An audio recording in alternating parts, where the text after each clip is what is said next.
Jadi begini, Bapak Presiden baru tiba dari kunjungan singkat 2 hari ke 2 negara superpower, negara pemegang hak veto, yaitu bertemu Presiden Rusia, kemudian Presiden Prancis. Ya.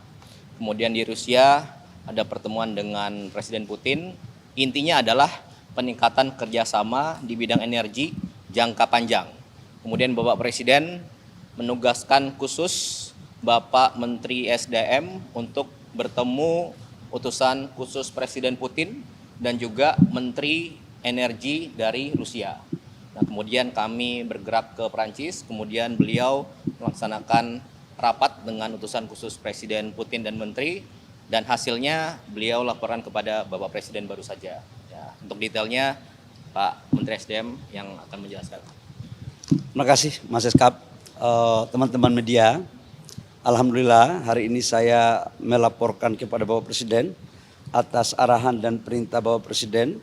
Kemarin kami di Rusia untuk menindaklanjuti kesepakatan-kesepakatan antara pemimpin dari kedua negara, dalam hal ini Presiden Prabowo sama Presiden Putin, di mana hasil-hasil kesepakatan itu adalah menyangkut dengan kerjasama jangka panjang, khususnya di bidang energi.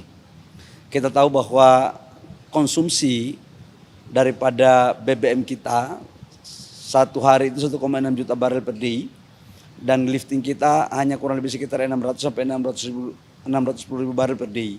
Kita masih impor kurang lebih sekitar 1 juta barel per day. Di tengah kondisi global yang seperti ini, kita harus mampu mencari cadangan-cadangan minyak dari berbagai sumber. Tidak hanya di satu negara, tapi di hampir semua negara.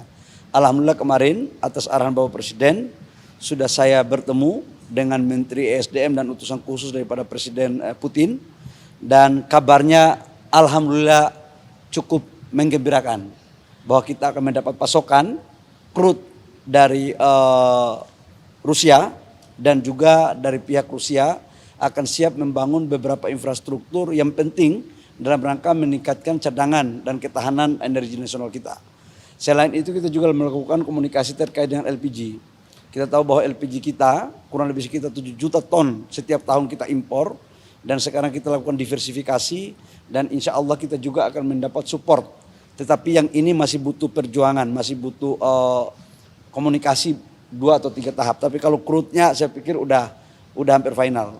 Pasti pertanyaan kemudian adalah, apakah dengan kita membeli crude dari Rusia, kemudian bagaimana perjanjian kita dengan negara lain termasuk dengan Amerika? Saya katakan bahwa kebutuhan crude kita setiap tahun itu kurang lebih sekitar 300 juta ton, 300 juta barel. Jadi semuanya kita ambil, mana yang menguntungkan untuk negara kita harus kita lakukan. Itu pertama yang saya sampaikan kepada teman-teman media. Yang kedua, saya juga tadi baru habis melapor kepada Bapak Presiden dalam rangka menindaklanjuti perintah Bapak Presiden waktu di Raker kemarin, seluruh menteri dan eselon 1 dan wakil menteri terkait dengan penataan lahan-lahan perizinan tambang di dalam kawasan hutan. Ada di hutan lindung, ada di hutan konservasi, ada kemudian di cagar alam, dan beberapa IUP yang dalam kawasan hutan. Tadi kami juga sudah melaporkan kepada Bapak Presiden karena saya dikasih waktu 1 minggu. 1 minggu berarti sudah 1 minggu, minggu kemarin dan minggu ini. Saya sudah melaporkan dan insya Allah hasilnya juga baik, dan sudah saya mendapatkan arahan teknis untuk segera saya akan melakukan eksekusi lebih lanjut. Demikian teman-teman media. Pasokan crude-nya dan investasinya udah ada angkanya nggak? Volumenya saya nggak boleh, kan ada kesepakatan kami nggak boleh berbicara tentang volume, tapi saya ingin mengatakan bahwa Bapak Presiden selalu berpikir untuk bagaimana caranya agar ketersediaan kita 1 tahun itu harus tetap ada. Dan atas arahan Bapak Presiden itu saya menindaklanjuti untuk crude 1 tahun dari mulai bulan ini sampai dengan bulan Desember, insya Allah udah aman. Jadi kita nggak perlu risau, tinggal kita meningkatkan produksi daripada kilang kita. Harga itu tetap kita akan mencari harga yang terbaik. Yang jelas kita akan mencoba untuk tidak boleh lebih daripada harga pasar. Harga di bawah pasar itu jauh lebih baik, tapi minimal sama dengan harga pasar. Dan kerjasama ini dilakukan, ini dalam waktu jangka panjang ya. Jadi karena waktu kerjasama jangka panjang, jadi kita melakukan G2G. Baik G2G maupun B2B. Ya, menyangkut dengan storage merupakan bagian daripada kesepakatan yang kemarin kita lakukan. Silakan. Kan selain crude sama LPG juga katanya dibahas dengan Rusia itu soal pembangunan kilang minyak di Indonesia. Apakah teknisnya seperti apa sih pembangunan kilang minyak dan seberapa besar kilang yang akan dibangun?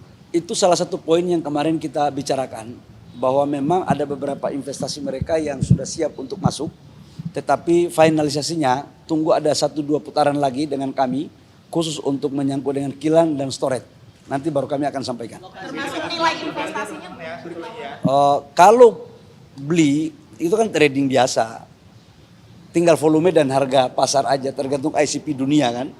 Tapi kalau untuk investasi kilang dan storage itu masih dalam pembahasan, angka sedikit lagi selesai. Ya. Apa itu? Berbeda dengan kilang Tuban Pak untuk itu. Ya kalau di Tuban itu kan banyak produk yang dihasilkan dan skalanya kan skala besar. Tapi kalau yang ini mungkin dalam skala yang tidak sebesar di Tuban. Ya, baik teman-teman. Finalisasinya berapa lama Pak? Finalisasinya Pak? Kasih saya waktu untuk menyelesaikan. Ya. Berarti akan lobby ke Rusia lagi Pak, apa gimana? Gimana? Lobbynya akan di Rusia atau Ya nanti kita lihat lagi ya. Yang jelas pemerintah Indonesia selalu mengedepankan politik bebas aktif. Dan dalam politik bebas aktif itu juga ada ekonomi bebas aktif. Jadi kita boleh belanja di mana saja selama kita komitmen dengan orang-orang atau negara-negara yang telah kita melakukan ajak kerjasama. Termasuk Rusia, kemudian Afrika, Nigeria, dan lebih khusus yang kita hargai juga adalah termasuk dengan perjanjian kita dengan Amerika. Ya, makasih. Gimana? dalam negeri akan aman berarti dengan oleh-oleh ini.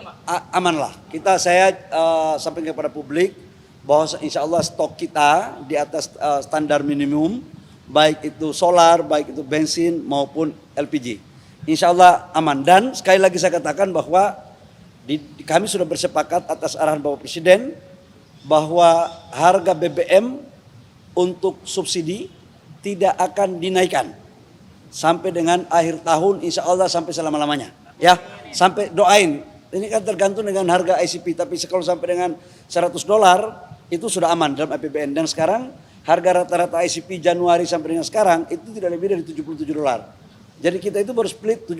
Jadi jangan sampai ada yang menganggapan bahwa uang kita dapat dari mana. Kita ini baru naik $7 sampai dengan sekarang yang saya ngomong ini. Ya, makasih.